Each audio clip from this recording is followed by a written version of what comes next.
అదొక జెడ్పీటీసీ స్థానం. కానీ రాష్ట్ర ప్రజల కన్ను మొత్తం దానిపైనే ఉంది. ఎందుకంటే అది జగన్ ఇలాకాలోని స్థానం కావటమే. అదే పులివెందుల జెడ్పీటీసీ. జగన్ కంచుకోటలో ఎలాగైనా విజయం సాధించాలని కూటమి ప్రభుత్వం ప్రయత్నిస్తోంది. అదే సమయంలో తమ కంచుకోటలో మరోసారి తమ పట్టును నిలుపుకోవాలని వైసీపీ కూడా తీవ్రంగా శ్రమిస్తుంది. దీంతో ఈ పులివెందుల జెడ్పీటీసీ ఉప ఎన్నిక అసెంబ్లీ, లోక్సభ ఎన్నికల పోరు కంటే ఉత్కంఠభరితంగా మారిపోయింది. కడప జిల్లా పులివెందులలో జరుగుతున్న జెడ్పీటీసీ ఉప ఎన్నిక రాజకీయంగా హాట్ పాయింట్ గా మారింది. రాష్ట్రంలో ఎవరి నోట విన్నా పులివెందుల ఎన్నికల మాటే. ఇంతకీ అక్కడ ఏం జరుగుతోంది? ఆ జెడ్పీటీసీ స్థానంపై ఏ పార్టీ అధికారాన్ని నిలబెట్టుకోబోతోంది, ఏ పార్టీ కైవసం చేసుకోబోతుందనేది హాట్ టాపిక్ గా మారింది. ఈ క్రమంలో టీడీపీ ఆ స్థానాన్ని ఎలాగైనా కైవసం చేసుకోవాలనే పట్టుదలతో ఉంది. దీంతో పంతాలు, పట్టింపులు, దాడులు, ప్రతీకార దాడులు, ఆరోపణలు తీవ్రమయ్యాయి. ఫ్లెక్సీలు చింపుకునే స్థాయి నుండి ప్రత్యక్ష దాడులకు దిగే వరకు, రిగ్గింగ్ నుండి పోలింగు కేంద్రాల మార్పు వరకు వెళ్ళిందంటే అక్కడ పరిస్థితి ఎలా ఉందో అర్థం చేసుకోవచ్చు. ఉమ్మడి కడప జిల్లాలో 50 జెడ్పీటీసీ స్థానాలున్నాయి. అందులో 2024లో జరిగిన స్థానిక ఎన్నికల్లో వైసీపీ 49 స్థానాలు గెలుచుకుంది. కేవలం అట్లూరు స్థానంలో టీడీపీ గెలుపొందింది. అయితే ఆ తర్వాత జరిగిన రాజకీయ పరిణామాల కారణంగా 8 మంది జెడ్పీటీసీలు టీడీపీలో చేరారు. ఒంటిమిట్ట జెడ్పీటీసీగా గెలిచి జెడ్పీ చైర్మన్ గా ఎన్నికైన ఆకేపాటి అమర్నాథ్ రెడ్డి ఆ తర్వాత ఎన్నికల్లో రాజంపేట ఎమ్మెల్యేగా గెలుపొందారు. దీంతో ఒంటిమిట్ట జెడ్పీ స్థానం ఖాళీ అయింది. మరోవైపు పులివెందుల జెడ్పీటీసీ స్థానంలో గెలుపొందిన మహేశ్వర్ రెడ్డి అకాల మరణంతో ఆ స్థానం ఖాళీ అయింది. ప్రస్తుతం ఈ 2 స్థానాలకు ఉప ఎన్నికల కమిషన్ ఎన్నిక నిర్వహిస్తోంది. అయితే ఇందులో పులివెందుల జెడ్పీటీసీ స్థానంపై అటు టీడీపీ, ఇటు వైసీపీలు కన్నేశాయి.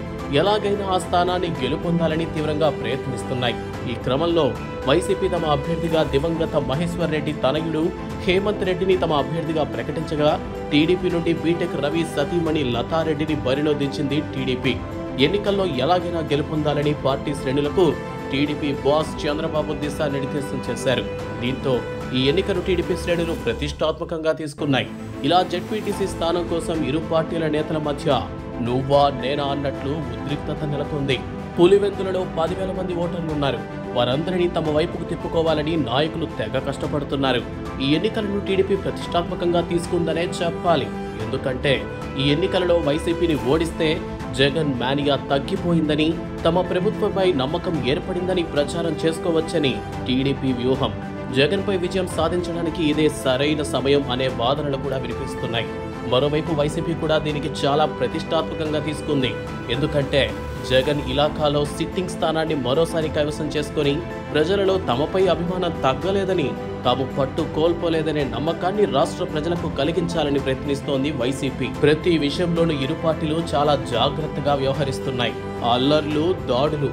ఇక ప్రచారంలో భాగంగా వైసీపీ ఫ్లెక్సీని కొందరు గుర్తు తెలియని దుండగులు చించివేశారు. ఈ అంశం రచ్చగా మారింది. కొత్తపల్లిలో జరిగిన ఈ ఘటన స్థానికంగా తీవ్ర కలకలం రేపుతోంది.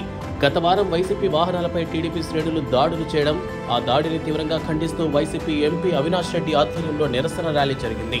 ఈ సందర్భంగా తన కార్యాలయం నుండి పులివెందుల పోలీస్ స్టేషన్ వరకు పాదయాత్రగా వెళ్లారు అవినాష్ రెడ్డి.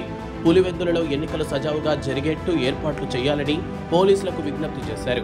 ఈ నేపథ్యంలో 25 మందిపై కేసు నమోదు చేశారు పోలీసులు. ఈ ఘటనలో టీడీపీ బీటెక్ రవి తమ్ముడు భరత్ రెడ్డిని ప్రధాన నిందితుడిగా చేర్చారు. పోలింగ్ కేంద్రాల మార్పు. అలాగే పులివెందులలో పోలింగ్ కేంద్రాల మార్పుపై కూడా రచ్చ జరుగుతోంది. టీడీపీ రిగ్గింగ్ చేయడానికి 6 పోలింగ్ కేంద్రాలను మార్చారని వైసీపీ లీడర్లు సంచలన ఆరోపణలు చేస్తున్నారు.